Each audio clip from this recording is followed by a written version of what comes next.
رسول کریم صلی اللہ علیہ وسلم آپ کے گھر میں 4 دن سے کھانے کی کوئی چیز نہیں ہے، کھانا نہیں پکتا ہے، چولہے میں آگ نہیں جلتی ہے۔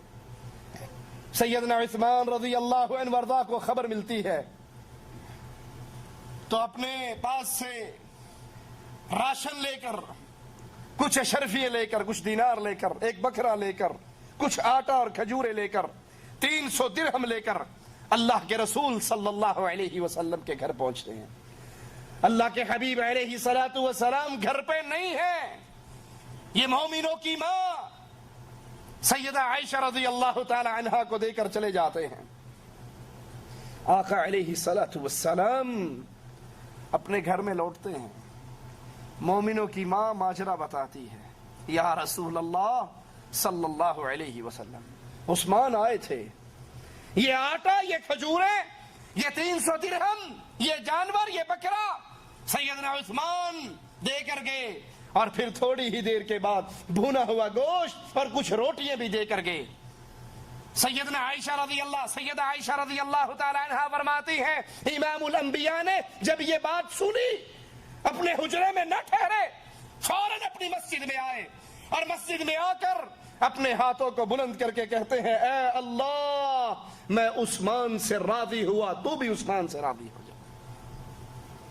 اے اللہ، میں عثمان سے راضی، تو بھی عثمان سے راضی ہو جا۔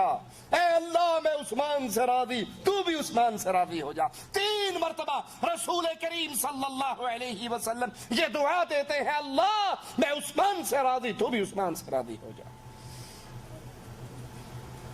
سیدنا عثمان کے ایمان کا انکار کرنے والوں، ان پہ تہمت لگانے والوں، ان کو گالیاں دینے والوں، یہ وہ ذات ہے کہ خلافت پر نہ بیٹھی تھی، خلافت نہ سنبھالی تھی، 5000 غلام، زر خرید غلام سیدنا عثمان رضی اللہ عنہ وارضاہ کے کاروبار کو چلانے والے ہوا کرتے تھے۔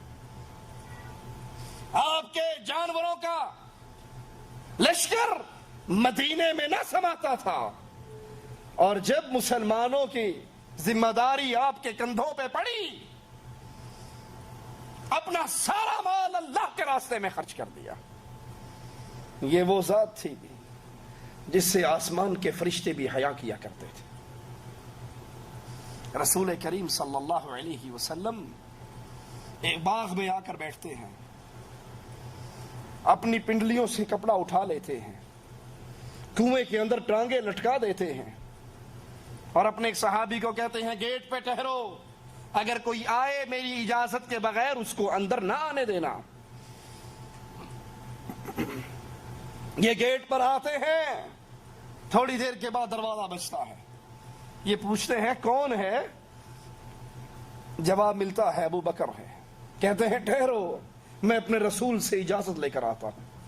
آ کر کہتے ہیں، یا رسول اللہ صلی اللہ علیہ وسلم، میرے نبی کا نام آئے تو پیار سے کہا کریں صلی اللہ علیہ وسلم۔ بد نصیب ہے وہ انسان جس کے سامنے نبی کا ذکر ہو اور اس کی زبان سے صلی اللہ علیہ وسلم نہ نکلے، نبی کا نام سن کر بھی وہ درود نہ پڑے، یہ بد نصیب انسان ہے۔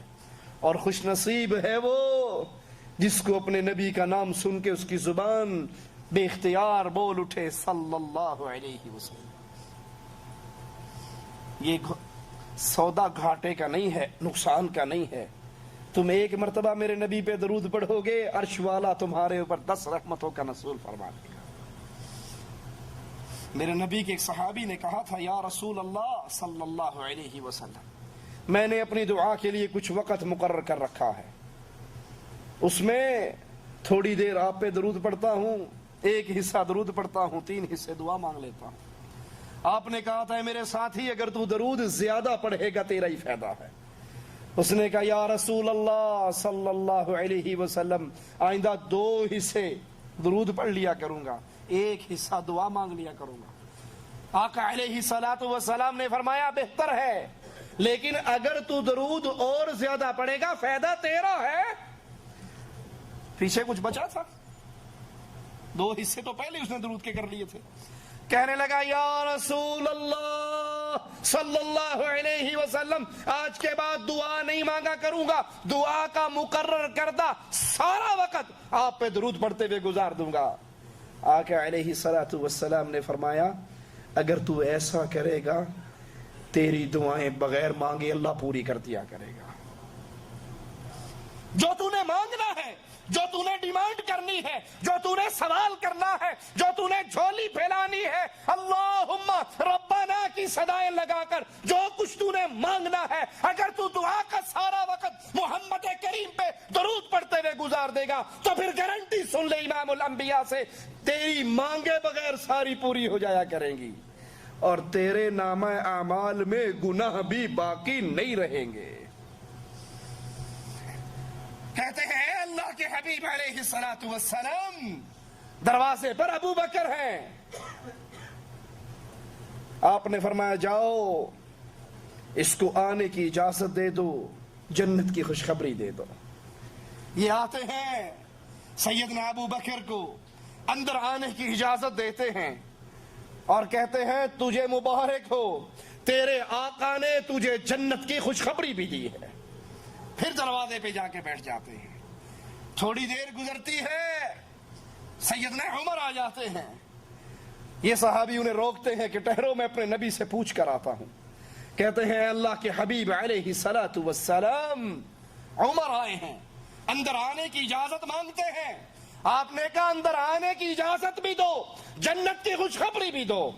نبی کنویں پر بیٹھے ہوئے کنارے پر، پنڈلی مبارک سے کپڑا اٹھا ہوا، ابو بکر بھی آ کر بیٹھ گئے، سیدنا عمر بھی آ کر بیٹھ گئے، آپ کی پنڈلی سے ویسے ہی کپڑا اٹھا رہا۔ تیسری بار دروازہ بجتا ہے، سیدنا عثمان رضی اللہ عنہ وارضہ آتے ہیں، جواب ملتا ہے ٹھہرو میں اپنے نبی سے اجازت لے آؤں۔ کہتے ہیں یا رسول اللہ صلی اللہ علیہ وسلم سیدنا عثمان آئے ہیں، اندر آنے کی اجازت مانگ رہے ہیں۔ جواب ملتا ہے جاؤ عثمان کو اندر آنے کی اجازت بھی دے دو، رب کی جنت کی خوشخبری بھی دے دو۔ جو ہی سیدنا عثمان آئے، اللہ کے رسول صلی اللہ علیہ وسلم کی پنڈلی مبارک سے جو کپڑا اٹھا ہوا تھا، ابو بکر آئے تو اٹھا رہا، عمر آئے تو اٹھا رہا۔ جب عثمان آئے آپ نے اپنے کپڑے کو ٹھیک کر لیا، اپنی پنڈلیوں کو چھپا لیا۔ کہنے والے نے کہا یا رسول اللہ صلی اللہ علیہ وسلم ابو بکر آئے آپ کی پنڈلیاں ننگی رہیں، عمر آئے آپ کی پنڈلیاں ننگی رہی، یہ عثمان آئے ہیں آپ نے اپنے کپڑے کو ٹھیک کر لیا۔ کہا سوال کرنے والے میں اس سے حیا کیوں نہ کروں جس سے آسمان کے فرشتے بھی حیا کرتے ہیں۔ وہ سیدنا عثمان رضی اللہ عنہ وارضہ، اللہ سے دعا ہے اللہ ہمیں ان کے نقش قدم پر چلنے کی توفیق عطا فرمائے، ہمیں زندہ رکھے، ایمان پہ رکھے، موت دے تو اسلام پر دے، اور اس حال میں دے کہ اللہ ہم سے راضی ہو اور ہم اللہ سے راضی ہوں۔